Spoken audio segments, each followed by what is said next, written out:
ರಾಹುಲ್ ಗಾಂಧಿ ಅವರು ಇವತ್ತು ಬೆಂಗಳೂರಿಗೆ ಬಂದರು. ನಿನ್ನೆ ಮಾಡಿದ್ದ ಆರೋಪದ ಮುಂದುವರಿದ ಭಾಗವಾಗಿ ಪ್ರತಿಭಟನೆಯನ್ನು ಮಾಡಿದ್ರು. ಮಹದೇವಪುರದಲ್ಲಿ ವೋಟ್ ಕಳ್ಳತನ ಆಗೋಗಿದೆ ಅಂತ. ಆಲ್ ರೈಟ್, ಒಂದು ಭಾಷಣ ಮಾಡಿದ್ರು, ದೊಡ್ಡದಾಗೆ ಮಾಡಿದ್ರು, ಚೆನ್ನಾಗಿ ಮಾಡ್ಕೊಂಡು ಹೋದರು.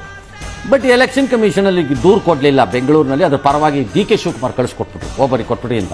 ಅವ್ರು ಮನವಿ ಪತ್ರ ಕೊಟ್ಟು ಬಂದ್ಬಿಟ್ರು, ದಾಖಲೆ ಕೊಡಲಿಲ್ಲ. ಕಾಂಗ್ರೆಸ್ಗೆ ಗಂಭೀರವಾಗಿ ನಾವು ಇದನ್ನು ಮಾಡ್ತಾ ಇದ್ದೀವಿ ಅಂತ ನಿಮ್ಗೆ ಅನ್ನಿಸ್ತಾ ಇದ್ದರೆ ಮಾಡಿ, ಫೇರ್ ಎನಫ್. ಬಟ್ ನೀವು ದಾಖಲೆ ಮಾಡಿ ಸಂಗ್ರಹ ಮಾಡಿದ್ದನ್ನೆಲ್ಲ ಕೊಡಲ್ಲ ಅಂತಂದ್ರೆ ಏನು? ಸುಮ್ಮನೆ ಒಂದು ಲೆಟರ್ ಕೊಟ್ಬಿಟ್ಟು ಇದನ್ನು ತನಿಖೆ ಮಾಡ ಅಂತಂದರೆ ಈಗ ಅಲ್ಲೆಲ್ಲ ಆಗ್ತಾ ಇರೋಂಗೆ, ಅಲ್ಲೆಲ್ಲ 1 2 3 4 26 ಅಂತ ಆಗ್ತಿರೋಂಗೆ ಹಂಗಾಗಲ್ಲ.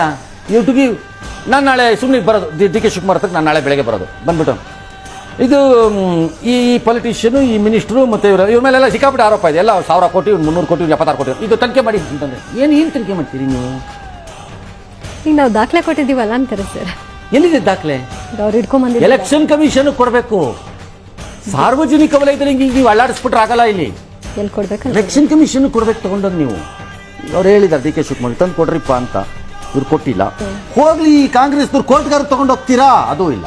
ಸೊ ಅಲ್ಟಿಮೇಟ್ಲಿ ಕಾಂಗ್ರೆಸ್ ಇದನ್ನು ಏನಾದರೂ ಬರೀ ಮೈದಾನ ರಾಜಕೀಯ, ಬರೀ ರಸ್ತೆನಲ್ಲಿ ಕೂಗಾಡಕ್ಕೆ, ಬೆಳಗಾದ ತಕ್ಷಣ ಹಿಂಗೆ ನೀವು ಅಳ್ಳಾಡ್ಸಕ್ಕೆ ಇದನ್ನು ಇಟ್ಕೊಂಡಿದ್ದೀರಿ ಅಂತ ಏನಾದ್ರು ಆದರೆ ಮುಂದಿನ 4-5 ದಿನದಲ್ಲಿ ಇದು ಜೋಕ್ ಆಗುತ್ತೆ.